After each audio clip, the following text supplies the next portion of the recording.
सुनो सुनो सुनो, आपके शहर में आ गया है एनडीटीवी इलेक्शन कार्निवल। कलाकारों का होगा धमाल, एनडीटीवी पूछेगा सवाल। देखिए क्या होता है नेताजी का हाल। आपके शहर में आ गया है एनडीटीवी इलेक्शन कार्निवल।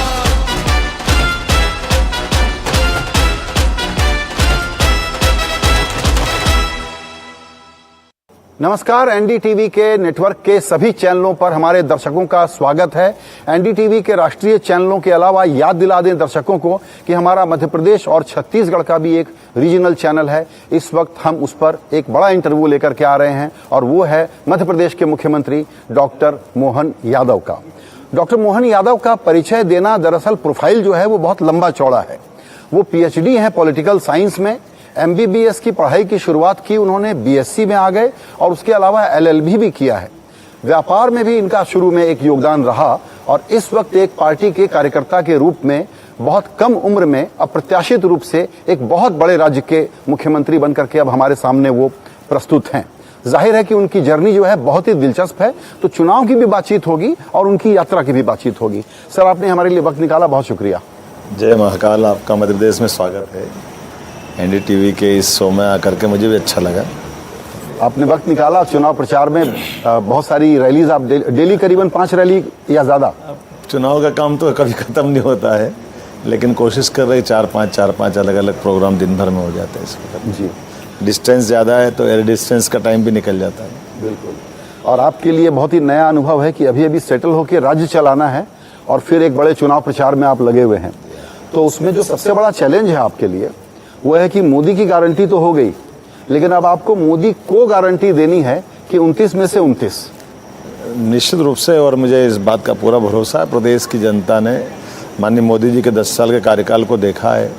वैसे भी हमारे प्रदेश में 2014 में हम 27 जीते थे, 2019 में गुना हम जीते थे। अब माननीय श्रीमान सिंधिया जी भी हमारे साथ आ गए, तो स्वाभाविक रूप से 28 हो चुकी है और 29वीं केवल लोकसभा छिंदवाड़ा बची थी। तो हमने जिस ढंग से कैंपेन की है और जनता का जो प्रतिसाद मिला है, मैं निश्चित कह सकता हूं कि छिंदवाड़ा भी हम जीत रहे हैं। तो छिंदवाड़ा जीतेंगे तो एक बहुत ही बड़ा रिकॉर्ड बनेगा, लेकिन चूंकि ये तीसरे बार की इनकम्बेंसी है तो ऐसा हो सकता है कि एक आध सीटें चुनौती आगे पीछे और कहीं 28 का 27, 26, 25 तो नहीं हो जाएगा। नहीं, ये तो कहीं से संभव ही नहीं है। माननीय मोदी जी के काम से जनता जिस ढंग से आनंदित है, आपको एक उदाहरण देता हूँ। माननीय मोदी जी ने पिछले इसी विधानसभा चुनाव में, जिसमें हम लोग जीत करके आए, एक स्लोगन चलाया, एमपी के मन में मोदी, मोदी के मन में एमपी। इतना हिट हुआ, आपके सबके बड़े बड़े राजनीतिक पंडितों के सारे रिकॉर्ड ध्वस्त हो गए जो कह रहे थे कि यहाँ सरकार बीजेपी की नहीं बन रही है। तो लगातार हम 2003 से बीजेपी यहाँ सरकार में है। एक 1.25 साल कांग्रेस का छोड़ दे तो लगातार बीजेपी। तो मोदी जी के उस भाव के कारण से राजस्थान भी जीते, मध्य प्रदेश भी जीते और छत्तीसगढ़ भी जीते। तो इसलिए मोदी जी का कोई एंटी इनकम्बेंसी वाला मामला नहीं। मोदी जी को तो और उसका लाभ मिल रहा है और हमको भी लाभ मिल रहा है। इनफैक्ट आप सही कह रहे हैं कि विधानसभा में जो मोदी प्रीमियम है वो लोकसभा में उससे ज्यादा हो जाता है। जरूर। तो इस बार वोट शेयर का नंबर आपके दिमाग में क्या है? देखिए, बहुत स्पष्ट है। पिछली बार हम अपना अभी लेटेस्ट अगर स्टेट में देखा जाए तो हम लास्ट चुनाव में 44 थे, लेकिन इस बार 48% पे गए विधानसभा में।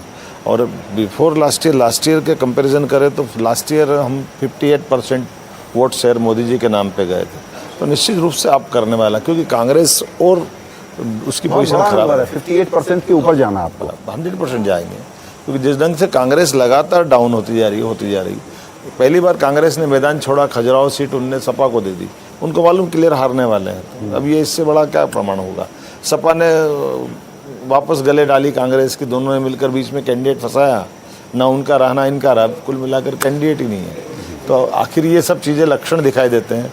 आप छिंदवाड़ा, राजगढ़ कांग्रेस के स्टार प्रचारक हैं, लेकिन एक बार भी अपनी लोकसभा छोड़ के बाहर नहीं जा पा रहे। ये अपने आप में संकेत आते हैं कि आखिर इनके प्रदेश अध्यक्ष, कांग्रेस ने कहा कि सबको चुनाव लड़ना चाहिए, लेकिन अध्यक्ष जी ने कहा मैं नहीं लड़ूंगा। तो जो ना प्रदेश अध्यक्ष लड़ना चाहते हैं, ना स्टार प्रचारक अपनी भोपाल में राजगढ़ के बजाय दिग्विजय सिंह जी पिछली बार यहाँ लड़े थे, उनसे कहा यहाँ से लड़िए, तो बोले नहीं मैं राजगढ़ लड़ूंगा। तो जहाँ वो कैंडिडेट, भी राजगढ़ में ही है या वो घूम रहे हैं राज्य में? मैंने कहा केवल राजगढ़ में और हमने तरीका निकाला कि मैं पद यात्रा करूँगा। ये कुछ भी कर ले, कांग्रेस के लोग सफल नहीं होने वाले। एक बात और, एक फेज का चुनाव हो गया तो जो शुरू में आप अपना एक नैरेटिव लेके जा रहे थे कि इन मुद्दों पर आप फोकस करेंगे, तो पहले फेज के बाद वही बात आप कह रहे हैं या दूसरे फेज में और आगे चलते हुए आपके नैरेटिव में परिवर्तन है? नहीं, हमारी नैरेटिव में कोई परिवर्तन नहीं है। हमारी बहुत सुस्पष्ट नीति है। मोदी जी उनके भाषण में जो बात कहते हैं कि डबल इंजन की सरकार है, तो हमारी सरकार ऑलरेडी बन चुकी है और राज्य सरकार को केंद्र सरकार से जो भरपूर मदद मिलती है उसी भाव को लेके हम आगे बढ़ रहे हैं। जैसे आपको उदाहरण देना चाहूँगा कि हमारे यहाँ नदी जोड़ो अभियान एक बहुत बड़ा पहला भारत का प्रोजेक्ट है, केन बेतवा नदी योजना का। उसमें माननीय मोदी जी द्वारा 45,000 करोड़ की योजना दी गई है, जिसमें से हमारे बुंदेलखंड के खजुराहो यानी छतरपुर, सागर, पन्ना, बीना, ये पूरा बेल्ट हमारा उससे लाभान्वित होने वाला है। एक नदी जोड़ो अभियान हमारा पार्वती, काली सिंध और चंबल पीकेसी योजना के अंतर्गत। ये राजस्थान और मध्य प्रदेश के बीच 20 साल से उलझा हुआ प्रकरण था। कांग्रेस के टाइम पे इसको बार बार उलझाते रहे, लेकिन हमने जैसे सरकार बनी तुरंत उसमें माननीय मोदी जी का लाभ मिला और ये योजना लागू कर दी। 35,000 करोड़ हमको उसमें मिलने वाला है। तो पानी का एक एक बूंद खेती के लिए भी और घर के लिए भी, और पानी से ये बात जानते हैं कि खेती आधारित हमारा राज्य है, तो उसका बड़े पैमाने पर हमको लाभ मिल रहा है। ऐसे कई प्रोजेक्ट हैं, एजुकेशन है, हेल्थ है, टूरिज़्म है, जहाँ केंद्र सरकार से लगातार हमको मदद मिल रही है। तो हमारा तो एकमात्र नैरेटिव है कि हम रोजगार परक प्रदेश को बनाना चाहते हैं और किसानों की, दूध उत्पादकों की, सभी प्रकार की जीवन की जो जो ज़रूरतें हैं उनकी पूर्ति करते हुए ये राज्य को प्रोग्रेसिव बनाना है। जी, इस विषय को थोड़ा और खोलते हैं। जैसा आपने कहा कि रोजगार परक और खेती बुनियाद है, मध्य प्रदेश के लिए बहुत इम्पोर्टेंट है, तो सिंचाई, बिजली, खेती ये आपके विकास का आधार बनेगा। लेकिन आप एक नए मुख्यमंत्री के रूप में जब काम शुरू कर रहे हैं तो एक होता है ना कि अपना एक विजन कि मेरा फोकस, मेरा जोर इस बात पे रहेगा, उसकी कुछ क्लैरिटी अभी आपको आ रही है कि क्या आप किस पर प्राथमिकता देंगे? मेरी क्लैरिटी बहुत क्लियर है। जैसे उदाहरण के लिए मैं बताना चाहूँगा कि हमारे यहाँ कृषि विकास दर 25% चली गई। अब एग्रीकल्चर में इससे आगे और ले जाना ये बड़ा एक तरह से वो सेटल हो गया है। तो हमारे पास किसानों की खेती के अलावा आय बढ़ाना है तो दूध उत्पादन हो सकता है। तो दूध उत्पादन के मामले को लेकर के मैं अमूल की डेयरी प्लांट वालों के पास भी गया था, अपने यहाँ कोऑपरेटिव वालों के साथ भी बात कर रहा हूँ, भारत सरकार के पशुपालन के विभाग से भी बात कर रहा हूँ कि कुल मिलाकर के दूध उत्पादन के मामले में क्या क्या हो सकता है, कैसे कैसे करना चाहिए। अब 2 सेक्टर, एक कोऑपरेटिव भी और एक प्राइवेट सेक्टर भी आजकल इस समान रूप से आ रहा है। तो दूध उत्पादन को बढ़ावा दे करके दूध में भी गौशालाओं को गाय का दूध खास करके बड़े पैमाने पर देसी गाय का दूध मिलना चाहिए।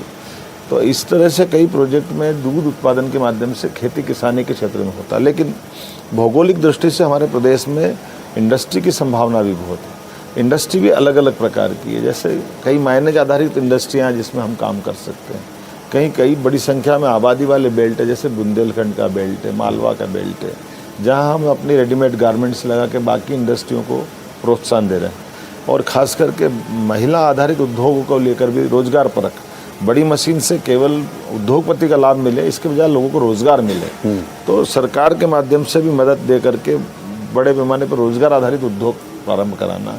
तो हर ज़िले का अलग अलग हमने रीजनल कॉन्क्लेव करने का प्लान बनाया, जिसमें एक समिट हम कर चुके हैं और पूरे प्रदेश में हमने मैसेज दिया केवल MOU करने के लिए ये काम नहीं होगी। यह भूमि पूजन, लोकार्पण होना चाहिए समय सीमा के अंदर, और फिर उसको लाइव सभी प्रदेश में इन्वॉल्व कर रहे हैं, तो इसका लाभ मिल रहा है। तो ये जो जर्नी है भूमि पूजन से लोकार्पण, उसमें देखिए हमारी जानकारी ये बताती है कि इंडस्ट्री आती है, बात करती है, वो लगाना भी चाहती है, लेकिन कई बार वो पॉलिसी या क्लियरेंस वगैरह का जो एक कंड्यूसिव माहौल जिसको कहते हैं कि परमिशन जल्दी मिलें, मध्य प्रदेश ने काफ़ी काम किया है इसमें, लेकिन तभी थोड़ा गैप है कि उद्यमी वास्तव में आके यहाँ बड़ी इंडस्ट्री लगाने की सोचे।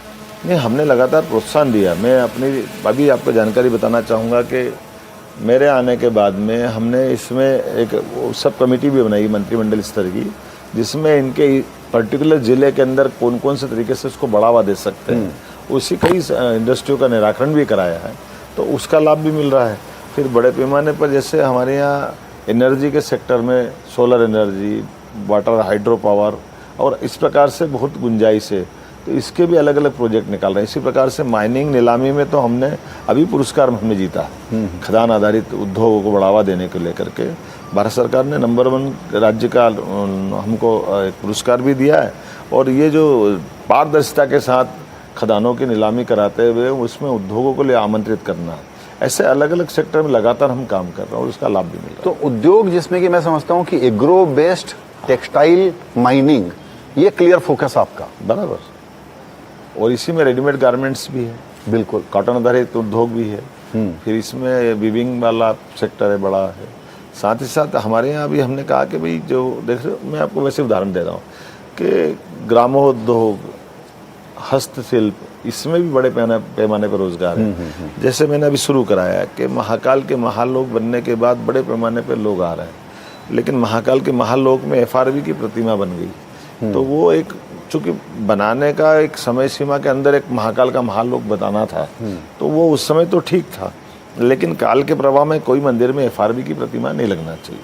तो हमने मूर्ति शिल्प का एक कार्यशाला लगा दी और मूर्ति शिल्प की कार्यशाला के बलबूते पे 2-3-4 साल में सारी मूर्तियां रिप्लेस कर देंगे। तो मूर्ति शिल्प केवल जयपुर पे क्यों निर्भर होना चाहिए, हमारे यहाँ भी प्रदेश में बन सकती है। तो उस आधार पे एक नया उद्योग का एक रास्ता खुलता है। उसी प्रकार से आमतौर पर महाकाल के महालोक के बाद से या ओरछा में या चित्रकूट में धार्मिक पर्यटन की बड़ी संभावना, तो धार्मिक पर्यटन के साथ साथ उसमें रोजगार खोजने के लिए भी तो हमने कहा भगवान के वस्त्र बनवाना, उनके ऑर्नामेंट बनाना या इस प्रकार से और कौन कौन से शिल्प हो सकते हैं उनको जोड़ते हुए इसमें भी रोजगार देखना। तो धार्मिक टूरिज्म तो बहुत बड़ा हो सकता है। और आपको लगता है कि महाकाल जो है वो तो दरअसल बनारस की बराबरी, वो मुकाबला करने का तैयारी आपको करनी चाहिए। आज की स्थिति में आपको जानकर आश्चर्य लगेगा, बनारस से डबल दर्शनार्थी उज्जैन आ रहे हैं यहाँ। लेकिन डॉक्टर मोहन यादव के सामने एक दुविधा है या कहिए कि विकल्प है, और वो क्या चुनेंगे ये जानने में मेरी बड़ी दिलचस्पी है। एक तरफ तो आप उज्जैन के हैं, तो जाहिर है कि भोले शंकर के लिए एक उनको प्राथमिकता मिलनी चाहिए, लेकिन कृष्ण भगवान भी उतने ही इंपॉर्टेंट हैं कि यदुवंशी के लिए। तो कृष्ण और शंकर में से आप एक चुनेंगे या दोनों पर काम करेंगे? आपने थोड़ा संशोधन, आपकी बात में संशोधन कर दूं, चित्रकूट भी हमारे यहाँ है। तो हमारे यहाँ जैसे अयोध्या में वर्तमान के दौर में पूरा फोकस हुआ लोगों का, तो भगवान राम के लिए अयोध्या उतनी महत्व की 11 साल उनने वनवास में चित्रकूट में निकाले। तो भगवान राम का, भगवान कृष्ण का, और इसी प्रकार से आपकी जानकारी के लिए शक्तिपीठ भी है हमारे यहाँ। जो 51 शक्तिपीठ है उसमें से माता हरसिद्धि का, गढ़कालिका का शक्तिपीठ उज्जैन में। तो हमने कोशिश की कि सभी धार्मिक पर्यटन के केंद्रों को साथ में लेकर के समान रूप से हम उन पर काम कर रहे हैं। और खासकर भगवान राम और भगवान कृष्ण के लिए तो स्टेट में जहाँ जहाँ उनकी लीलाएं हुई है, वो प्रत्येक स्थान को तीर्थ बनाने के लिए हमने इस पर डिसीजन कर लिया है। और इसी के साथ साथ ऐसे और स्थान जहाँ पर और भी ऐसे महत्व के मंदिर हैं, जैसे नलखेड़ा पीताम्बरा माई का मंदिर हम मान के चले, बगलामुखी माता का मंदिर है, तो ऐसे सारे स्थान, ओरछा का राजा राम का मंदिर है, बहुत प्रसिद्ध मंदिर है, सलकनपुर माता जी का मंदिर है, कटनी मैहर की माता जी का मंदिर है। हमने कहा कि भाई मंदिरों के लिए भी केवल धर्मस्व मंत्रालय विचार नहीं करेगा, तो धर्मस्व के अलावा जैसे मैंने 2 मंदिरों के लिए तो घोषणा की है, पर चित्रकूट में विकास प्राधिकरण बना दिया है जो वहाँ के सारे डेवलपमेंट का काम वो खुद करेगा और उसको एग्जीक्यूशन में भी लिया है और उसी के आधार पर पैकेज भी दिया है। तो मंदाकिनी के घाट से लगा करके वहाँ के तीर्थ बनाना। लेकिन अभी हमने प्लान किया कि लगभग 3000 से बड़े मंदिरें उज्जैन सहित पूरे प्रदेश के अंदर हैं जो शासकीय हैं, लेकिन कोई गाँव में है, कोई शहर में है। तो 5 मंत्रियों की मंत्रिमंडलीय उप समिति बनाते हैं। हमने उसमें एक साथ जोड़ा है कि केवल मंदिर के अंदर निर्माण करने से काम नहीं चलेगा, मंदिर के बाहर सड़क चाहिए, बिजली की व्यवस्था चाहिए। तो नगर निगम है तो नगरीय क्षेत्र है तो नगर निगम को या स्थानीय शासन विभाग को उससे जोड़ रहे हैं, और पंचायत में है तो पंचायत को जोड़ रहे हैं। राजस्व के माध्यम से उस मंदिर की अगर ज़मीन है तो उस ज़मीन से कैसे उसकी रेवेन्यू मंदिर की बढ़ सकती है, वो विकास का क्या क्या प्लान हो सकता है। और आने वाले 25 साल तक हमारे सारे देवस्थान पे केवल दर्शन के लिए नहीं होते हुए वो सामाजिक जनचेतना का केंद्र बने, इसलिए ईयरली उसके मेले आयोजित कराना, भगवान के हर त्यौहार अच्छे से मनाना, पूजा पद्धति में शुद्ध ऋग्वेदी पद्धति अगर है तो ऋग्वेदी पद्धति में भी जो शुद्ध उच्चारण सहित पूजा कर सके उस तरह की उनकी ट्रेनिंग कराना, ऐसे कई काम को हाथ में लिया है। आने वाले समय में ये सब बातों का आपको रिजल्ट दिखेगा। बिल्कुल, ये जो आप बता रहे हैं ये डोमेस्टिक टूरिज्म के लिए तो एक बहुत ही व्यापक काम हो जाएगा, लेकिन मुझे लगता है कि उज्जैन की वजह से जिसको कहते हैं ग्लोबल टूरिज्म का मैग्नेट बनाना, वो पोटेंशियल भी है, उस पर कोई थॉट? 100% है ना। जैसे आपकी जानकारी के लिए, जब मैं यूडीए चेयरमैन उज्जैन में था तब मैंने इस्कॉन इंटरनेशनल को उज्जैन में जमीन दी थी। इस्कॉन का बहुत बड़ा सेंटर बना है, तो इंटरनेशनल लेवल पे भी हमारे धार्मिक पर्यटन को बढ़ावा देने के लिए इस्कॉन इंटरनेशनल को जो है जोड़ा है। अभी हमारे पास में ऐसे और भी अलग अलग प्रकार के अंतर्राष्ट्रीय ऐसे कई संप्रदाय भी संपर्क में आ रहे हैं। तो हमने कहा कि ऐसे स्थानों को विकसित करने में जो आपसे मैंने बात कही है, उसी तरह से हर एक केंद्र को डेवलप करने की योजना भी बनी। जी बिल्कुल। पढ़ाई का एक दूसरा विषय है जो बड़ा विषय है, और हमको लगता है कि उसमें भी मध्य प्रदेश में काफ़ी इंस्टीट्यूशंस हैं उस तरह के, लेकिन रोज़गार और स्किल ये दोनों काम साथ चलें, क्योंकि सिर्फ सरकारी नौकरियों से या सिर्फ नौकरी से तो हो नहीं सकता। तो शिक्षा पर किस तरह का फोकस रहेगा आपका? देखिए, शिक्षा में मैं पहले शिक्षा मंत्री भी रहा हूँ, मुख्यमंत्री बनने के पहले मुझे इस बात की जानकारी है। हमने इसमें कुछ चेंज भी किया, बदलाव भी किया, और एक सौभाग्य की बात है राष्ट्रीय शिक्षा नीति 2020 माननीय मोदी जी के शासनकाल में आई है। वो बहुत क्लियर है कि हमारे पास केवल कागज़ की डिग्री बांट करने के लिए शिक्षा नहीं होना चाहिए। शिक्षा में वास्तव में उच्च शिक्षा में जो आना चाहता है उसकी, अभी जैसे उदाहरण के लिए 20 लाख विद्यार्थी हमारे उच्च शिक्षा में हैं, लेकिन एक्चुअल में पूरी नई शिक्षा नीति हमने जो लागू की, अगर ये पूरी क्लास 1 से चालू होगी तो आते आते किसी हालत में 2 लाख से ज़्यादा हमारे पास उच्च शिक्षा में विद्यार्थी नहीं होना चाहिए। बाकी बच्चे जो मिडिल के बाद हाई स्कूल में आते आते वो रोज़गार परक किसी भी क्षेत्र में जाए, ITI में जाए या इस प्रकार के पॉलिटेक्निक में जाए, उनके अपने जीवन की लाइन तय हो जाएगी। तो उस प्रकार से रोज़गार में हमारा अपना स्किल डेवलपमेंट पे ज़्यादा ध्यान देने वाला है। इसलिए स्किल यूनिवर्सिटी की भी हमने कल्पना की, और स्किल यूनिवर्सिटी हम बनाने वाले भी हैं। पर स्किल यूनिवर्सिटी भी वो एक तरह से उच्च शिक्षा वाला है। इसी प्रकार से अलग अलग प्रकार के ऐसे स्टार्टअप से लेकर के यूनिवर्सिटियों के अंदर हम प्रोत्साहन दे रहे हैं कि आखिरकार माहौल हमारा रोज़गार परक शिक्षा पे ही जाना चाहिए। जी बिल्कुल। तो जब आप मुख्यमंत्री बने तो उसके बाद आपकी जो एक चर्चा लगातार होती है वो है कि आप बड़े सख्त हैं, अफसरों को भी थोड़ा सा टाइट रखते हैं और बहुत तेज़ी से फैसले लेते हैं आप। तो उसमें ये अनुभव कैसा रहा? अफसर और प्रशासन अब बिल्कुल लाइन पे है, नियंत्रण में है? अब मैं तो ये नहीं जान सकता हूँ, लेकिन मेरी सरकार के आधार पर लोग बता सकेंगे कि वो कैसे सरकार चल रही है। ये सत्य बात है कि मैं वैसे सरकार के निर्णयों के लिए अगर मेरा अपना एक मानना रहता है कि निर्णय अगर कर ली है तो उसका पालन होना चाहिए। कोई भी सरकार हो, अगर निर्णय करने में देरी करेगी तो देरी से क्या निर्णय भी किसी के लिए लाभ के बजाय नुकसानदायक होगा। तो समय पे फैसले करना और समय पे लागू कराना, और मैं इस बात के पक्ष में रहता ही हूँ। जैसे मैं शिक्षा मंत्री था तो 3 साल जब भले ही कोविड का समय था, लोगों ने कहा जनरल प्रमोशन दे दो, हमने कहा क्यों दे देंगे, जनरल प्रमोशन नहीं देंगे। भले हम ओपन बुक परीक्षा प्रणाली लगा लो, लेकिन बच्चा घर में बैठ के भी लिखे, उसकी आदत पढ़ाई की से जुड़ना चाहिए, छूटना नहीं चाहिए। जीपी लिखा रहेगा मार्कशीट में, क्या फ़ायदा, किसके लिए काम की। बिल्कुल। तो ऐसी जो मूल्य आधारित जो व्यवस्थाएं हैं जिसमें हमको लगे कि सरकार की व्यवस्थाओं के माध्यम से हमने इसमें कोई समाज का भी हित देखा, राज्य का भी हित देखा, और एक तरह से सरकार और समाज अलग अलग नहीं होती, समाज का प्रतिबिंब सरकार में आता है। तो समाज भी जिसको अच्छा समझे वो सरकार चलाने में आनंद, नहीं तो क्या फ़ायदा। एक किस्सा जिसकी बड़ी चर्चा हुई, और जाहिर है कि वो किस्सा मैं गॉसिप के लेवल पे नहीं उठा रहा हूँ क्योंकि इस पर काफ़ी बात हो चुकी है, वो है कि आपने एक शाहजहाँपुर के कलेक्टर को ट्रांसफ़र कर दिया। तो उसके पीछे मुझे लगता है कि पब्लिक के साथ व्यवहार कैसा हो, सरकार कितनी रिस्पॉन्सिव या संवेदनशील है लोगों को डील करने में, आप संभवतः ये मैसेज देना चाहते थे। लेकिन फिर भी ये बाबूगिरी तो बहुत होती है। मैं इससे सहमत हूँ। क्या होता कभी कभी कि हम अपने संवेदनाओं को एक तरह से निष्ठुर बना लेते हैं। ये मैं इससे थोड़ा इत्तेफाक नहीं रखता, मैं इससे हट के रहता हूँ कि गरीब आदमी है, कमज़ोर आदमी है, या कोई ड्राइवर है, तो भाई वो है वो जो है, हम अधिकारी हैं ना, हमारी जवाबदारी ज़्यादा है। तो मैं इस बात में थोड़ा सा शुरू से इस बात का ध्यान रखता हूँ कि सम्मान दोगे तो सम्मान मिलेगा, और हम सम्मान देने की बात के पहले जवाबदारी भी हमारी है। तो हम जितने बड़े अधिकारी हैं उतनी हम सावधानी रखें।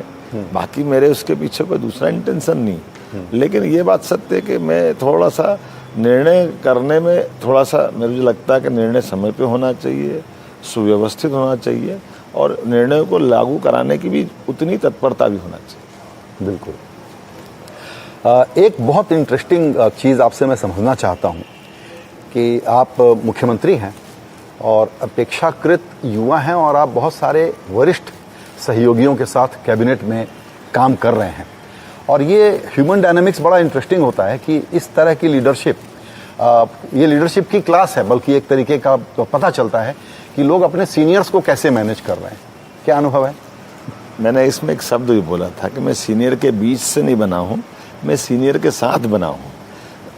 मैं उसका पॉजिटिव देखूँगा तो मुझे ये लगता है कि कभी इसकी ज़रूरत पड़ती है कि मुझे कोई मार्गदर्शन चाहिए तो मैं उनसे बात करता हूँ सहजता से, तो मुझे बड़ा अच्छा सकारात्मक उसका उत्तर मिलता है। या जैसे क्रिकेट की भाषा में ही मैंने आज ही एक जगह बताया था कि मान लो विराट कोहली आए तो धोनी भी उसकी टीम में थे, या गावस्कर के टाइम की कल्पना करें जब कपिल देव कप्तान बने थे। तो सीनियर तो हर समय टीम गेम है राजनीति, और यहाँ हमेशा टीम सीनियर रहेंगे। अब उसमें से आप उनके मान सम्मान का ध्यान रखते हुए सरकार की दिशा ठीक चले ये आप पे डिपेंड करता है। तो कुल मिलाकर हमारा उद्देश्य अगर अच्छा है, सच्चा है, तो सबका सहयोग मिलता है, प्रेम भाव से आपस में एक दूसरे का सम्मान देते हुए सरकार चलाते हैं अच्छे से। यहाँ चूँकि बहुत लंबे समय तक शिवराज जी का एक कार्यकाल रहा और उसके बाद जब आपने लिया तो जाहिर है कि सब लोगों के लिए एक प्रत्याशित सी बात थी। इस पर भी आपने काफ़ी जवाब दिया, लेकिन मैं फिर भी इस पर एक बार वापस आपसे बात सुनना चाहूँगा, और वो ये कि जब इतनी सारी योजना और एक ऐसी छवि बन जाती है, वो छवि क्या है?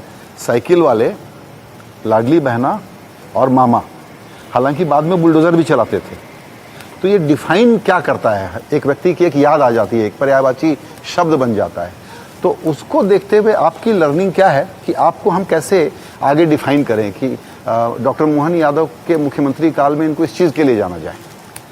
मेरे लिए इस प्रश्न का उत्तर दो तरह से देने में मुझे लगता है कि 5 साल के लिए सरकार बनती है, 100 दिन के अंदर जवाब देना थोड़ा आपके हिसाब से लग रहा नहीं जल्दी हो रही लेकिन फिर भी आपकी जानकारी के लिए डे फर्स्ट से जिस दिन से मैं बैठा हूँ कुछ ऐसे निर्णय जिसमें कोई लगना ही नहीं था।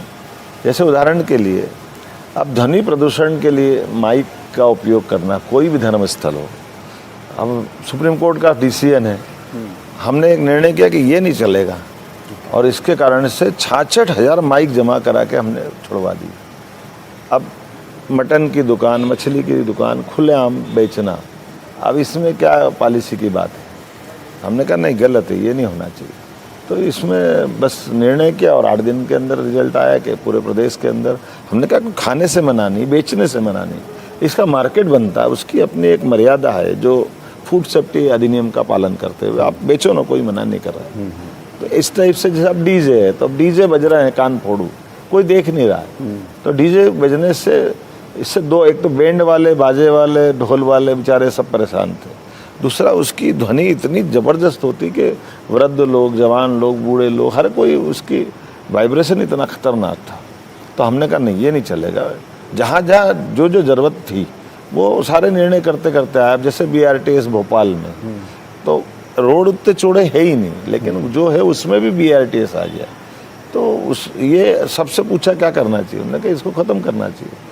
8 दिन में ख़त्म करने का निर्णय किया, लागू हो गया, 1.5-2 महीने में परेशानी खत्म हो गई। तो निर्णय को जनता की हित में लेकर अगर बढ़ेंगे आगे तो जनता का प्रतिसाद भी मिलता, आनंद भी मिलता। और ऐसे एक नहीं, मैंने लगभग 100 से ज़्यादा निर्णय किए और सारे निर्णयों में इसी गति से लगातार उसका लाभ भी मिलता गया। अब आप बताइए, जैसे अभी धार्मिक पर्यटन को बढ़ावा देने वाली बात हमने कही, तो जैसे अपन केदारनाथ, गंगोत्री, जमुनोत्री में हेलीकॉप्टर सेवा करते हैं। हमारा राज्य भी इतना बड़ा, तो हेलीकॉप्टर सेवा हमारे यहाँ भी धार्मिक पर्यटन को बढ़ावा देने से, तो उज्जैन से ओंकारेश्वर, महाकालेश्वर 2 घंटे में 2 ज्योतिर्लिंग हो जाते, इंदौर सेंटर बनाते। ऐसे ओरछा, दतिया, कटनी, जो जो स्थान पे, फिर रिजर्व फॉरेस्ट भी बहुत है हमारे पास, तो इसलिए ये सारे टूरिज्म को बढ़ाने के लिए इनका लाभ क्यों नहीं मिलना चाहिए? एयर टैक्सी क्यों नहीं होना चाहिए? एयर टैक्सी चालू कर दी। फिर हमने कहा एयर एम्बुलेंस भी क्यों नहीं होना चाहिए? तो हमने आयुष्मान से लगभग 4 करोड़ लोगों के यहाँ आयुष्मान कार्ड बने। तो गरीब आदमी के कोई बच्चा बूढ़ा कोई हॉस्पिटल में भर्ती है और डॉक्टर कह रहा है कि इसको बड़े हॉस्पिटल पे ले जाना है, अब उसकी क्षमता नहीं है, तो कलेक्टर और डॉक्टर डिसाइड करेगा। हमने डिसाइड किया एयर एम्बुलेंस से डॉक्टर की मेडिकल सुविधा भी मिलेगी, तुरंत उसको शिफ्ट करेंगे कहीं पे भी।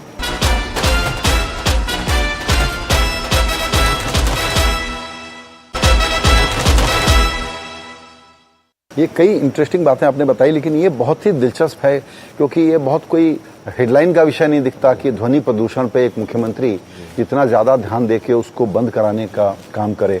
और आपने नोटिस किया होगा हमारी जो टीम है एनडीटीवी मध्य प्रदेश छत्तीसगढ़ की, वो आपको वीआईपी कल्चर भी नहीं पसंद है तो हूटर के खिलाफ अभियान चलाया, तो उस पर आपने क्या कुछ निर्देश दिया या देने वाले हैं? मेरे काफिले में हूटर ही नहीं बचता है और मैंने कहा कि ये अच्छी बात नहीं है। उसने कहा बिल्कुल ये बंद होना चाहिए, इसकी ज़रूरत नहीं। ये चीज़ें ऐसी है जो आम, लेकिन हमने धरपकड़ की, बहुत सारे लोग अभी बजा रहे थे। मैं उन पर कार्रवाई कराता हूँ ना। हमने कहा आपके उस अभियान की सराहना भी करता हूँ और हमने कहा ये अच्छी बात है। इसमें आखिर हम अपने आप को क्यों इस तरह से डालना चाहते हैं कि हम कोई बहुत बड़े आदमी हुए? हम तो जो है सामान्य हैं। बिल्कुल। ऐसे तो जो मध्य प्रदेश के लोग जानते थे वो आपके बारे में ये सब पहले से जानते ही थे, लेकिन अब हम लोग राष्ट्रीय स्तर पर कई नई चीज़ें जान रहे हैं और आपके बारे में कहते हैं ना कि ये क्या क्या करते हैं, तो उसमें मैं कह सकता हूँ कि आप बड़े अच्छे पौराणिक कथाकार भी हैं। तो वेद पुराण पढ़ करके उसको सामयिक संदर्भों से जोड़ने पर भी आपने काफ़ी अच्छा काम किया है। देखिए, मैं उज्जैन से आता हूँ और मुझे पारिवारिक पृष्ठभूमि भी ऐसी है और मुझे स्वाध्याय का शौक भी है। तो खासकर ऐसा लगता है कि कई सारे मिथक रहते हैं जिनको हमको तोड़ना चाहिए, जो एक बिना बात के बन जाते हैं। तो बोलना भी चाहिए और करके भी दिखाना चाहिए। जैसे उज्जैन में बाबा महाकाल के यहाँ कोई रात नहीं रहेगा। हमने कहा ये क्या बात हुई भाई? बाबा महाकाल तो जन्मदाता है, वो हमारे पालक हैं, वो कोई कैसी जान किसी की लेंगे? और अगर उनकी टेढ़ी दृष्टि तो ब्रह्मांड में कोई कहाँ बचेगा? तो मुझे जब आपने तय किया होगा तो दोनों तरह की राय मिली होगी कि आप मिली, बड़े पैमाने पर डरने वाले मिले, कह रहे थे तुम कहाँ पंगा ले रहे हो, तुम क्यों चक्कर में पड़ रहे हो? हमने कहा ऐसा कुछ नहीं होता। क्या आप ये कह रहे हैं कि आप अंधविश्वास के खिलाफ निश्चित रूप से मैं सहमत हूँ इससे। मैं इस बात के लिए, प्रोग्रेसिव समाज है आज के समाज में, इन सारी बातों में हमको भगवान पे भरोसा भी रखना चाहिए और भगवान की जो सच्ची बात है उसको लाने के लिए प्रयास करना चाहिए। ये इस टाइप के मिथक बन जाएंगे तो कैसे काम चलेगा? बिल्कुल। चर्चा के आखिर में मैं आपसे एक बात पूछना चाहता हूं और इसको मैं कंप्लेन के रूप में रख रहा हूं। माना कि संघ की प्रेरणा के कारण बहुत सारे कार्यकर्ता आप जैसे घर, परिवार, त्याग सबकी परिभाषाएं बनाते हैं, लेकिन रिवर्स डिस्क्रिमिनेशन भी नहीं होना चाहिए। वो ये है, मुझे पता लगा कि आपके मुख्यमंत्री निवास में आपके परिवार का कोई व्यक्ति नहीं है या नहीं रहेगा, बच्चे भी हॉस्टल में पढ़ेंगे। मुझे ये एकदम, इससे मैं सहमत नहीं। ये आपकी बिल्कुल धन्यवाद, आपका अपना मत हो सकता है। मैं थोड़ा सा इसको इस ढंग से देखता हूँ कि जैसे मेरा बच्चा यहाँ भोपाल में पढ़ रहा है, हॉस्टल में पढ़ रहा है, उसने MBBS कर लिया, वो PG करने आया है, MS कर रहा है। तो अब ये आप बताइए कि अगर उसको यहाँ के इस आबो हवा का असर पड़ेगा तो वो पढ़ाई में डिस्टर्ब होगा कि नहीं होगा? तो अगर उसको ध्यान से पढ़ना है तो डॉक्टर के लिए PG की पढ़ाई तो और ज़्यादा गंभीरता के साथ पढ़ने की होती है। तो मैं ऐसा मान के चलता हूँ कि उसको जब डिग्री पूरी करेगा उसके बाद उसकी लाइन में उसको विचार करना चाहिए जो कर। मैं इसके पहले मेरी बेटी यहाँ MBBS करके गई, वो भी भोपाल में ही पढ़ी। मैंने जब मैं उस समय उज्जैन विकास प्राधिकरण पर्यटन विकास निगम का प्रदेश का अध्यक्ष था, बाद में मैं विधायक मंत्री बना, तब भी मैंने कहा बेटा तुमको हॉस्टल में पढ़ना है। तो बच्चे भी इस बात से सहमत है। मुझे इस बात का संतोष है कि मेरे परिवार में इस बात को लेकर के पॉजिटिव भाव है। जैसे मेरे बेटे का विवाह हुआ तो विवाह में अपने इस कैंपस में लाखों लोगों को लेकर क्यों शादी करना चाहिए? तो 100 लोग मिलकर भी तो शादी कर सकते हैं। तो प्रतिमान बनाना तो हमको ही, तो हमारा मन कड़क करना पड़ेगा। तो हम जब जितने इस पूरे बात को समझेंगे तो वो बात नीचे उतरेगी। ये थोड़ा ज़्यादा कड़क नहीं है क्योंकि परिवार हमारे अस्तित्व का ही तो हिस्सा है। लेकिन परिवार को अंदर, परिवार को ही मानेंगे तो पूरा हमारा जो जवाबदारी है उसमें कहीं घालमेल हो जाए, डाइल्यूशन ना हो जाए। हाँ, उस भाव को बचा के चलना भी हमारी जवाबदारी है। जो जितना बड़ा बनता उतना उसको सावधानी रखना चाहिए, ऐसा मेरा मानना है। एक और इंटरेस्टिंग बात, मैंने पढ़ा कि आपने तो एमबीबीएस छोड़ा क्योंकि आपको पॉलिटिक्स करनी थी, और आपके दोनों बच्चे एमबीबीएस कर रहे हैं, तो वो अपने मन से चुने या आपने भी कुछ हिदायत दी? नहीं ये तो एक ये बात सत्य थी कि मैं जब गया था बीएससी करने और मैं फर्स्ट टाइम जॉइंट सेक्रेटरी बन गया, सेकेंड ईयर में मैंने जाने के पहले पीएमटी दी, मेरा सिलेक्शन हो गया, मैं मेडिकल कॉलेज चला गया। लेकिन सब मित्रों ने कहा कि नहीं, हमको यहाँ वापस विद्यार्थी परिषद को जिताना है, तो आप प्रेसिडेंट बनना है, तो सेकेंड ईयर में प्रेसिडेंट बनो। मैं वो छोड़ के वापस लड़ने आ गया। ये बात सही थी कि मेरी पारिवारिक पृष्ठभूमि ऐसी थी कि मैं इस सब बातों में उस समय एक उत्साह के वातावरण में भी था और ऐसा लगा कि चलो चुनाव लड़ने ज़्यादा अच्छा रहेगा। लेकिन अब बाद में बच्चों ने इस बात को भी महसूस किया कि भाई हमको अगर डिग्री करते हैं, डॉक्टर बनते हैं तो क्या बुरा है, बाद में उनको जो करना करे। तो मेरा दामाद भी डॉक्टर है, बेटी डॉक्टर है, बेटा डॉक्टर है, मेरे घर में सब डॉक्टर है, लेकिन उससे कोई साइंटिफिक टेम्परामेंट पूरा है घर में। एक बच्चा वकील भी है, LLM किया उसने। अरे वाह, अरे वाह। आखिरी सवाल, एक पॉलिटिकल सवाल से अब इस इंटरव्यू को हम लोग समापन करते हैं, और वो ये है कि ओबीसी रिजर्वेशन एक बड़ा मुद्दा रहा है और उस पर कुछ सिग्नल सही गए, कुछ गलत गए, कुछ वाद विवाद रहा। अभी 2 दिन पहले गृह मंत्री जी से हमारे चैनल पर एक इंटरव्यू हुआ तो उन्होंने साफ किया कि बिल्कुल ये रिजर्वेशन रहने वाला है। इस पर आपके थॉट क्या हैं, और बीजेपी इसमें थोड़ा क्लियर है क्या? नहीं, बीजेपी सब चीज़ में क्लियर है। बीजेपी पे जानबूझ करके डाले जाते हैं। आप बताइए, बीजेपी से के बारे में कहते हैं ये ओबीसी विरोधी है। अरे ओबीसी जो प्रधानमंत्री दे रहे हैं, ओबीसी मुख्यमंत्री दे रहे हैं, ये बीजेपी कहाँ से ओबीसी विरोधी हो गई? बीजेपी इस बात को नहीं कहती है जो जिस बात को कह करके लोग वोट लेते हैं। जैसे ये विषय आना, ये गलत बात है। हम माननीय मोदी जी ने बहुत स्पष्ट कहा कि गरीब, युवा, महिला, किसान, ये 4 जातियाँ हमारे पास है, उसमें सारी बात आ जाती है। हम अगर लोकतंत्र को बचाना है, हमको समाज में बीते काल की जो कठिनाइयाँ थी जिससे समाज की उन्नति रुकी है, उनसे अगर बाहर आना है तो हमको अपने इस विवेक को विकसित करना पड़ेगा, हमारा दायरा बढ़ाना पड़ेगा। तो क्या ये मैं निष्कर्ष निकाल सकता हूं कि बीजेपी सरकारी नौकरियों से किसी समाज को बढ़ाए, इसके आगे पावर में, राजनीति में पावर शेयर करने के लिए इन जातियों को आगे बढ़ा रही है? एक उदाहरण सामने बैठा है। अरे मैं बैठा हूँ, हरियाणा में सैनी जी बैठे हैं, उधर भजन लाल शर्मा जी बैठे हैं, विष्णुदेव साई जी बैठे हैं। पूरा देश तो हमारा उदाहरण है। और हमारे परिवारों में जिनके नाम बता रहा हूँ, किसी के परिवार में कोई सांसद, विधायक, मंत्री नहीं बना है। उसके उलट देखो आप, पूरे देश में इनके इंडिया गठबंधन के सारे लोगों के परिवार में ही वो अपने परिवार में जो मुख्यमंत्री बन गया उसका बेटे ही मुख्यमंत्री बनाना चाहते हैं। अपनी पार्टी की अध्यक्षता भी उनको ही देना चाहते हैं, पार्लियामेंट्री बोर्ड में भी वही रहना चाहते हैं। कोई का भतीजा, कोई का बेटा, कोई का बेटी, कोई की बुआ, इसका बाहर नहीं आ रहे हैं। तो ये ऐसे लोकतंत्र के बजाय ये लोकतंत्र जो बीजेपी कहती है वो सच्चे अर्थों में ज़्यादा सार्थक है। बिल्कुल। आपने चूंकि कांग्रेस के संदर्भ में बेटे बेटियों का जिक्र किया, तो कांग्रेसी बेटे बेटियों का इंपोर्ट बीजेपी में चलना चाहिए कि बंद होना चाहिए? दोनों बातें हैं। उसका इनपुट कैसे चलेगा, लेकिन ये यहाँ आकर के जो बीजेपी की कार्यशाला में आता है, रहता है, जुड़ता है, बीजेपी की अपनी एक ट्रेनिंग होती है, उसके अंदर रह करके ही बीजेपी में कार्यकर्ता अपना आपको इसके समाहित भी कर पाता है, या उसके लिए वो मान के चलता कि जब समर्पण कर देता तो पार्टी उसका विचार करती और पार्टी उसके उदाहरण भी बनाती। अब हमारे असम के मुख्यमंत्री हमारे साथ आए, हमने उनको मुख्यमंत्री बनाया, और योग्यता है तो मुख्यमंत्री बना देते। भाजपा ही एकमात्र उदाहरण है, कोई और पार्टी करके बता दे। समाजवादी पार्टी कभी किसी को मुख्यमंत्री के रूप में किसी बुला के बता दे। बिहार में लालू जी बता दे। कोई भी एक पार्टी का आप नाम बता, ममता हिम्मत कर ले, केजरीवाल तो बताओ, अंदर होने के बाद में इस डर के मारे कि मेरी उनकी पार्टी पे भी भरोसा नहीं, दूसरे की तो छोड़ दो।